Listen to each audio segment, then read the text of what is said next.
Welcome back to the channel, guys. It's Mark here with The Better Mark. Let's break down this NBA slate as we look into 5 games within the association on Thursday, April 4th. I'm going to give you guys my leans on each one of these games. All right, it's kind of my sweet spot. We only have 5 games on the card, and I'll be giving you guys 3 official bets within a side or a total. So make sure you guys stick around to the end, and I'll do a quick recap of what's going on with those plays. Okay, but let's get down into it. Remember, guys, please smash that like button and subscribe down below.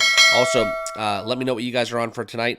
Put them in down below in the comments as well, and let's get into it. Okay, so we're going to be talking about these 5 games, but first, before we get into it, let's talk about today's channel sponsor. Also, channel memberships are now live here on YouTube, so also check out that feature if you want to buy me a beer. If you guys cash a ticket, go for it. Also, within OddsJam, 35% off your first month or annual plan using my promo code TBM. Sign up down below with my link. It's truly an invaluable tool within betting if you want to be using every option possible and finding the best available odds out there, as well as some other features within daily fantasy and arbitrage opportunities. Okay, but this is where we're going to get into it.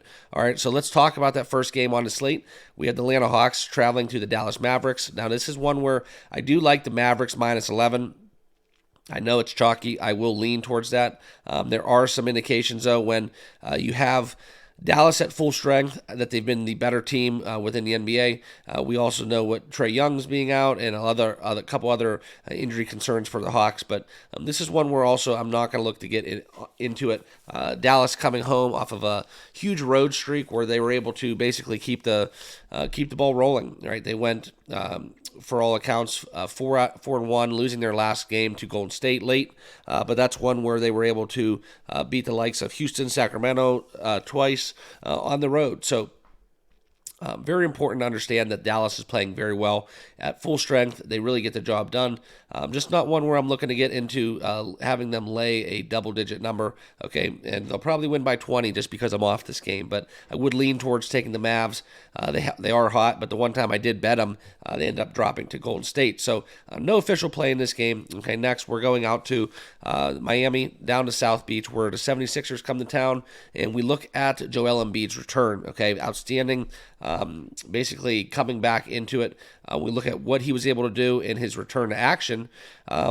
He played well, and he actually got a lot of minutes. So that's another thing to take in consideration. Okay.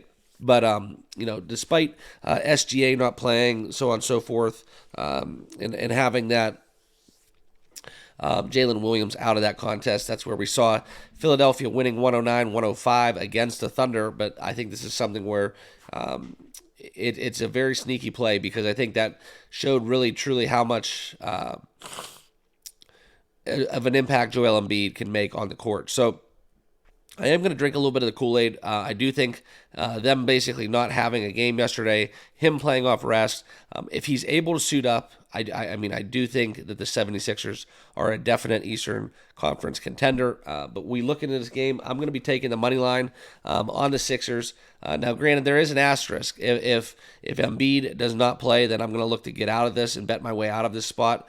But barring some late game inactives between him and Tyrese Maxey, I am going to be taking the 76ers on the money line, where we take them at a value of plus 120 as my second official play. Okay. Next, let's get down into the game between Sacramento and the Knicks. I'm actually going to talk about this also because this is a second official play that I'm going to have.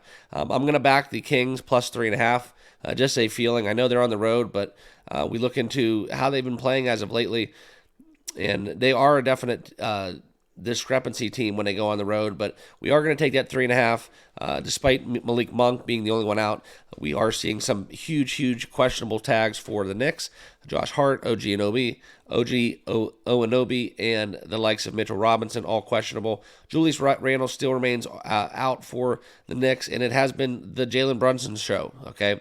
But this is something where it's been crazy how these totals, you look at this game between the Knicks and the Kings, and if you would have went back in time, despite being a Thibodeau coach team, when Randall was healthy, their style of basketball, this total would be firmly above 225, 230 even, within the Kings and the Knicks. Now we're seeing totals We're seeing unders hit at an unbelievable clip within the NBA since the All-Star break. It's something where you can blindly just play unders against the board and probably come out profitable if you were to deploy that system. But we are seeing a number at 215.5 within that under. I'm not going to play that. I do like the Kings plus 3.5. Also, possibly even looking to add if we find an in-game opportunity. Within the Sacramento Kings playing the Knicks. So lock it in for me, plus 3.5 for the Kings on the road. I just think the Knicks are going to be too battered. It's kind of a fishy line, but we're still going to lay it. I think there's just value on the Kings because they are that road team, so they are going to be the dog. But I do think that the Knicks have no one to guard Sabonis, and I think, as always, I think the better team will prevail. So we're going to be locking in the Kings plus 3.5 as my second official play. Okay, Golden State Warriors playing the Houston Rockets. No play in this because I'd love to take the Warriors. I think there's some value at minus 3.5 against the Rockets. But this is one where the Rockets have been a strong team as of lately. And quite frankly, the Warriors can't win on the road. So I'm going to be staying away from this game. It's one where, for me, it's Rockets or no play. I'm not going to back the Warriors with this low number, despite me wanting to jump all over that minus 165 money line in a parlay of sorts. But I can't get it done. I can't do it because of just their home versus road splits within how the Warriors have been playing. Okay, so no play for me in that contest, but I do lean towards taking, like I said, possibly even a little bit of a lean to the over 226 out there. But I do like taking it Rockets or no play for me in this game. Okay, and then the final game on the card and my final official play. This is one where we're going to look into Denver Nuggets. Jamal Murray, huge questionable tag, but the Clippers are reeling, man. They are absolutely reeling. We saw what they were able to, losing to the Kings in a game that they had to win. And now the Clippers, this is something where we look into when they actually have to play a good team, they really do struggle. And I know they're at home, but this is something where, Kawhi Leonard's out. We're seeing a lot of questionable tags, but also with the Nuggets, this is one where we are going to play the game. We are going to take the Nuggets in this, and we are going to take that best number available, taking that minus 3, because I think there is some value due to the fact that Jokic is questionable, Aaron Gordon's questionable, Murray's questionable, I think, with a hip. That list, those are 3 of their, starters, right? 3 of their best players are questionable out there. And, very, very important roles. Obviously, we look into the road splits. Denver's a step down, step behind what they like to do when we talk about the team they are at home versus road when they're playing at Mile High. But this is kind of where Denver's going to have to start winning for seeding, right? If they want to be that top seed in the West, this game is very important. Despite Jamal Murray missing 2 weeks with that, that knee injury. But I really think without the Clippers having Kawhi Leonard in the fold and the likes of Joel Embiid, with the likes of Nikola Jokic playing in this contest in a must-win game, I do see some value. Once he's officially listed as active, I do think this number is going to jump.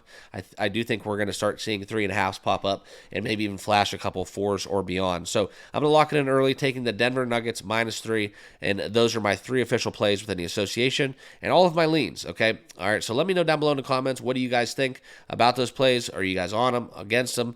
As always, though, make sure you guys subscribe down below. Smash that like button if you have not already done so, and we will see you guys all in the next video. Good luck, cash some tickets, and we'll see you guys tomorrow.